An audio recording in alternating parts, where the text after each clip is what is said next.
Sinais do crente verdadeiro, 1 João 4, 1-20. Neste trecho da primeira carta de João, capítulo 4, versículos de 1 a 20, encontramos importantes ensinamentos sobre discernimento espiritual e amor cristão. Discernindo os espíritos. O apóstolo João inicia alertando os fiéis a não acreditarem em qualquer espírito, mas a testá-los para verificar se realmente vem de Deus, visto que muitos falsos profetas estão presentes no mundo. A forma de reconhecer o Espírito de Deus é simples: todo espírito que confessa que Jesus Cristo veio em carne é de Deus, já aquele que não o faz não procede de Deus e é considerado o espírito do anticristo, que já está atuando no mundo. Os crentes são encorajados a lembrar que, como filhos de Deus, eles têm a capacidade de vencer esses falsos ensinamentos, pois aquele que está neles é maior do que aquele que está no mundo. Os falsos profetas falam segundo o mundo e são ouvidos por ele, enquanto os verdadeiros crentes são ouvidos por aqueles que conhecem a Deus. O amor como evidência da fé. João destaca a importância do amor entre os irmãos, afirmando que o amor é originado em Deus. Todo aquele que ama é nascido de Deus e conhece a Deus. Quem não ama não conhece a Deus, pois Deus é amor. A manifestação desse amor se dá através do envio de seu Filho ao mundo para que possamos viver por meio dele. O verdadeiro amor não se baseia em nosso amor por Deus, mas sim no amor que ele nos demonstrou ao enviar Jesus como propiciação pelos nossos pecados. Se Deus nos amou dessa maneira, devemos também amar uns aos outros.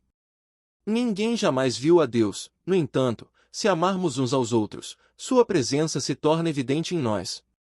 A certeza de que permanecemos nele e ele em nós é confirmada pelo Espírito que nos foi dado. Confiança no amor e na oração. A confiança diante do dia do juízo é uma consequência do amor aperfeiçoado em nós. João explica que no amor não há medo, o amor perfeito expulsa o medo, pois este envolve punição.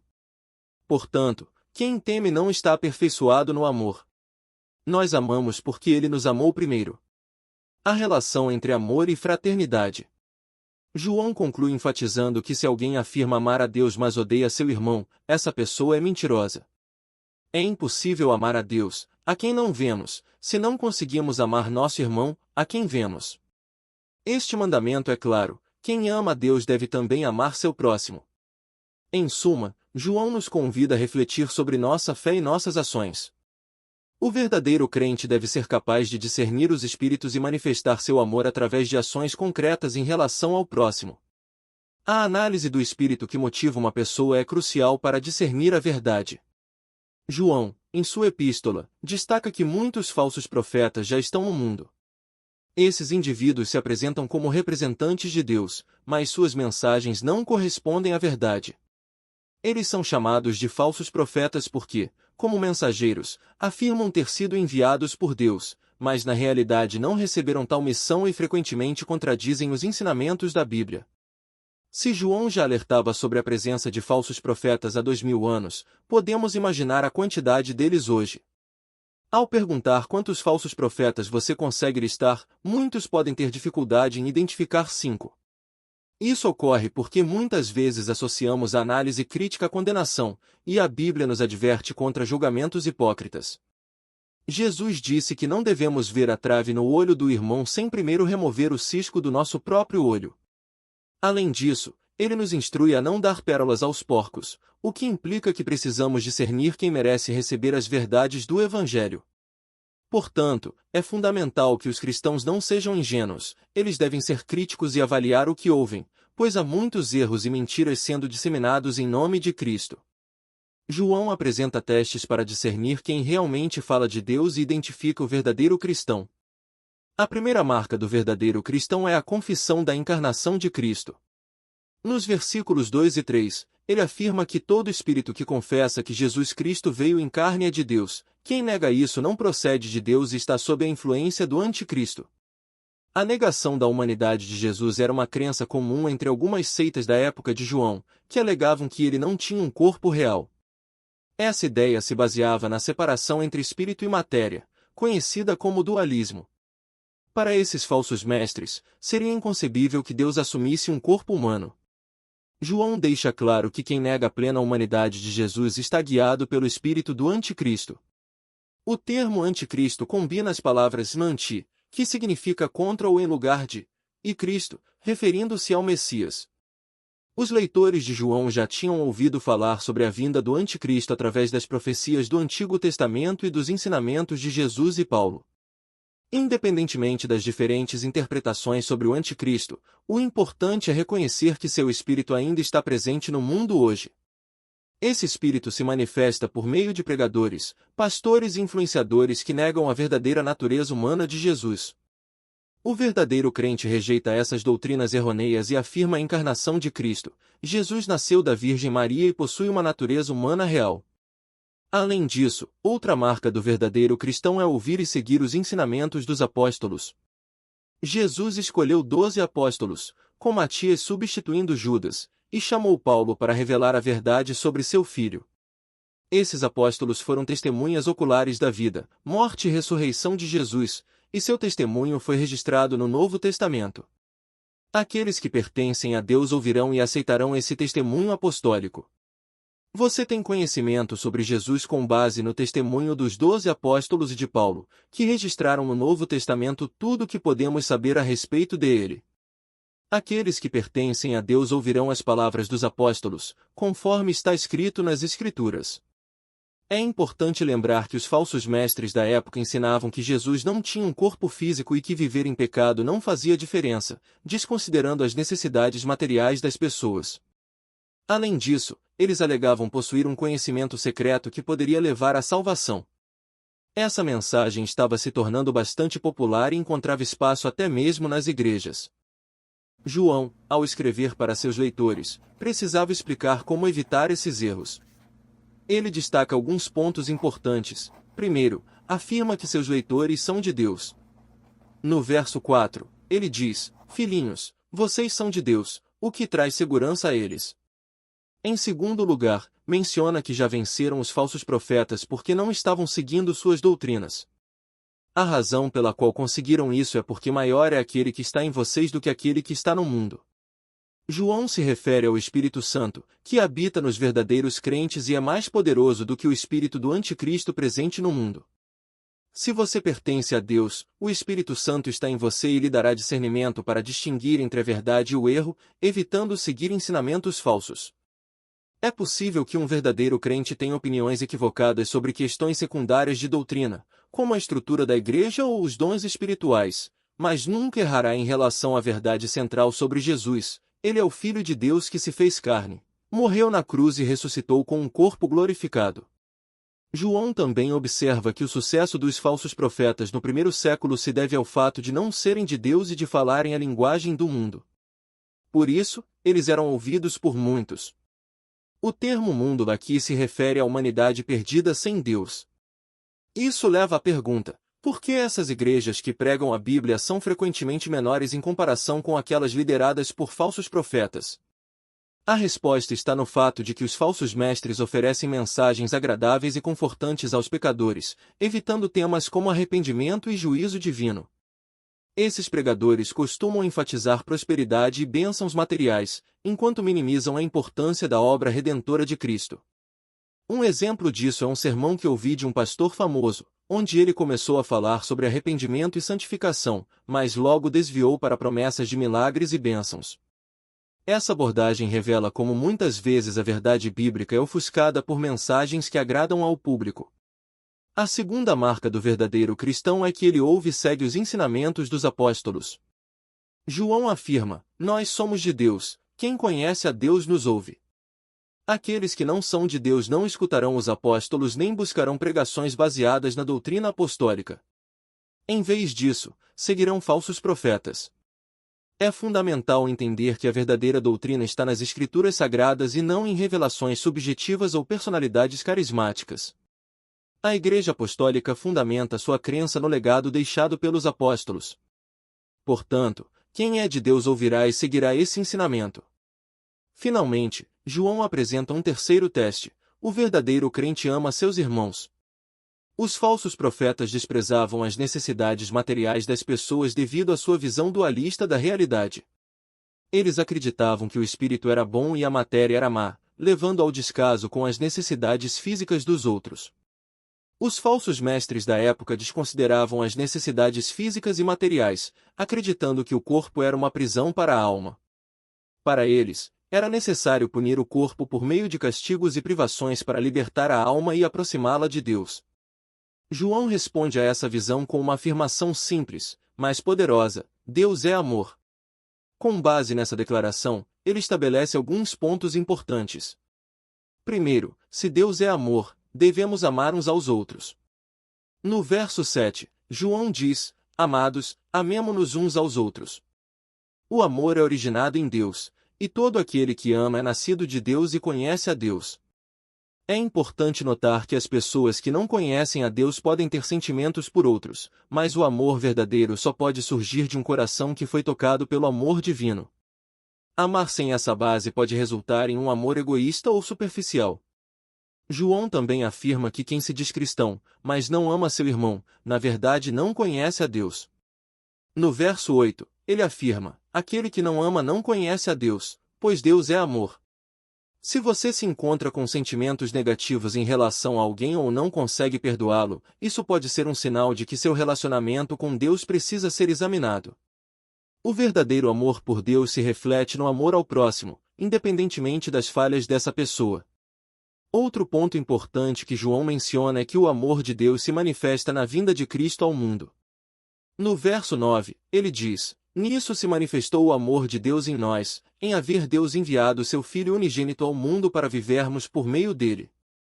O amor verdadeiro envolve renúncia e sacrifício pelo bem dos outros. João explica no verso 10 que nisto consiste o amor, não em que nós tenhamos amado a Deus, mas em que ele nos amou e enviou seu Filho como propiciação pelos nossos pecados. Muitas pessoas pensam erroneamente que Deus as ama porque elas amam a ele. Essa visão ignora a realidade do pecado humano e a corrupção do coração. Por natureza, somos inimigos de Deus e buscamos viver conforme nossos próprios desejos. O amor de Deus por nós é o que nos capacita a amá-lo. A salvação é uma obra da graça divina e não resulta de nossos próprios méritos. João enfatiza que Jesus veio ao mundo para ser nosso representante e pagar pelos nossos pecados. Somente um ser humano verdadeiro poderia ocupar nosso lugar na cruz, um anjo não poderia fazer isso. Portanto, é essencial reconhecer a plena humanidade de Jesus para entender seu sacrifício. Finalmente, João conclui dizendo que o amor de Deus é a base para amarmos uns aos outros. No verso 11, ele afirma: Amados, se Deus de tal maneira nos amou, também devemos amar uns aos outros. Ele destaca que nosso amor pelos irmãos tem dois efeitos significativos. Primeiro, torna visível o invisível. Segundo, revela aspectos da natureza de Deus. Embora ninguém tenha visto a essência pura de Deus em sua totalidade, pois isso seria fatal para nós, podemos perceber sua presença através das manifestações divinas conhecidas como teofanias. Essas manifestações nos ajudam a entender melhor quem Deus é e como seu amor deve refletir em nossas vidas.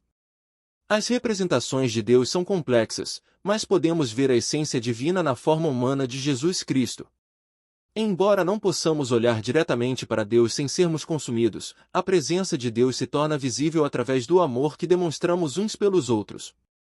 João afirma que, ao amarmos uns aos outros, Deus permanece em nós. Quando as pessoas observam nosso amor, cuidado e sacrifício, elas podem reconhecer a presença de Deus em nossas vidas e entender melhor quem Ele é. Agora, vamos explorar a quarta marca do verdadeiro cristão, que se encontra nos versos 13 a 16. Pelo Espírito Santo, ele confessa a verdade sobre Jesus. O Espírito habita em nós. Testemunha a respeito de Cristo. João destaca que sabemos que pertencemos a Deus pela presença do Espírito Santo em nossas vidas. No verso 13, ele diz: Nisto conhecemos que permanecemos em Deus e Deus em nós, porque nos deu do seu Espírito. Todo verdadeiro crente possui o Espírito Santo. Recentemente, recebi uma pergunta sobre por que não buscamos uma segunda bênção ou o batismo no Espírito Santo. Minha resposta é que todo crente já recebe o Espírito Santo ao se converter. Sem ele, ninguém poderia ser um verdadeiro cristão. É possível buscar um enchimento do Espírito, mas a conversão já implica em ter o Espírito Santo habitando em nós. Como sabemos que o Espírito está conosco? No verso 14, João diz: nós temos visto e testemunhado que o Pai enviou seu Filho como Salvador do mundo.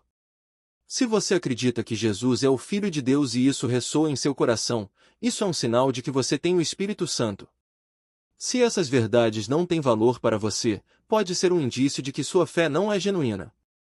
Aquele que confessa que Jesus é o Filho de Deus tem Deus nele e ele em Deus.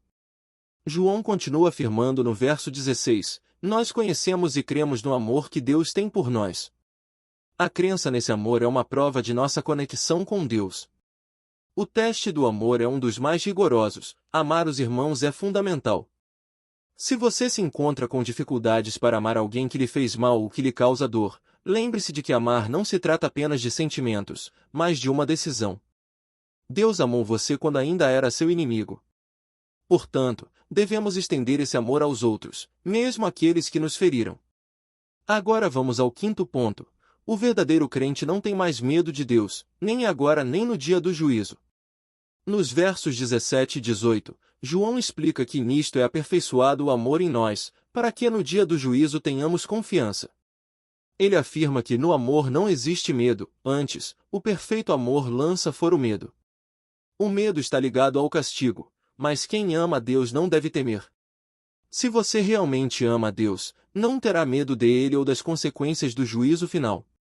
Pergunte-se, quando pensa em Deus ou no dia do juízo, sente-se ansioso ou teme punições? Se você vive com medo constante de ser punido por suas ações passadas ou teme o futuro após a morte, isso pode indicar uma falta de compreensão do amor divino. O verdadeiro amor por Deus nos liberta desse medo. Se você ainda se sente apreensivo sobre sua relação com Ele ou sobre o julgamento final, pode ser porque ainda há questões não resolvidas em sua vida espiritual. Confie no amor de Deus e na obra redentora de Cristo. Isso traz paz ao coração e confiança diante dele. Se você está constantemente olhando para o retrovisor, pode ser um sinal de que está com medo. É importante refletir sobre o que está causando esse medo. Se há algo em sua vida que precisa ser resolvido, a porta da reconciliação está aberta. Cristo fez a propiciação pelos nossos pecados, e é fundamental que você ajuste sua conduta, conserte relacionamentos e atue de maneira correta em suas atividades. Assim, você poderá viver sem medo. Outra razão para o medo pode ser a falta de compreensão do amor de Deus por você. Deus perdoa completamente, e não há mais condenação para aqueles que estão em Cristo Jesus. Se você pertence a Deus, seus pecados foram totalmente quitados, e não há saldo negativo entre você e Ele. O amor verdadeiro expulsa o medo, e muitas pessoas vivem atormentadas pelo que pode acontecer no futuro. A solução bíblica para essa angústia é mergulhar no amor de Deus, que nos perdoa e nos chama à reconciliação através de Cristo. Agora, vamos ao último ponto. João afirma que quem é de Deus não odeia seu irmão. Nos versos 20 e 21, ele diz que se alguém afirma amar a Deus mas odeia seu irmão, é mentiroso. A lógica é clara: se você não consegue amar alguém que vê, como pode amar a Deus, que não vê? Isso indica que algo não está certo. Amar os irmãos não significa apenas declarar esse amor, é necessário agir de acordo com esse amor. Isso pode incluir ajudar financeiramente um irmão necessitado, oferecer apoio emocional ou até mesmo visitar alguém no hospital. Se houve desentendimentos, busque a reconciliação, desbloqueie aquela pessoa nas redes sociais e faça um esforço para se aproximar. Como Paulo disse, quanto estiver em vós, tende paz com todos os homens. O amor verdadeiro se manifesta em ações concretas e não apenas em palavras. Para concluir, gostaria de deixar algumas aplicações práticas. Primeiro, se durante todo o sermão uma pessoa específica não saiu da sua mente, aproveite esta oportunidade para se reconciliar com ela. Em segundo lugar, muitos de vocês podem não estar lendo a Bíblia regularmente. Lembre-se de que toda a força e conhecimento sobre Cristo vem do testemunho dos apóstolos. Você precisa buscar a palavra de Deus diariamente para fortalecer sua fé e evitar ser levado por falsos ensinamentos. Além disso, se você tem medo de Deus, reflita sobre o fato de que o amor dele consiste em reconciliar-se com pecadores como nós e tratá-los como filhos. Você pode desfrutar da paz e da alegria de ter um relacionamento com Deus. Por fim, para aqueles que acreditam que os crentes não devem ser críticos, espero que esta mensagem tenha mudado essa perspectiva. É essencial avaliar e discernir entre a verdade e o erro, não seja ingênuo ou desatento. Nem todos que afirmam ser de Deus realmente são. A Bíblia nos oferece testes claros para esse discernimento. Que Deus nos abençoe e nos ajude a crescer na fé, buscando-o e desejando fazer sua vontade. Amém.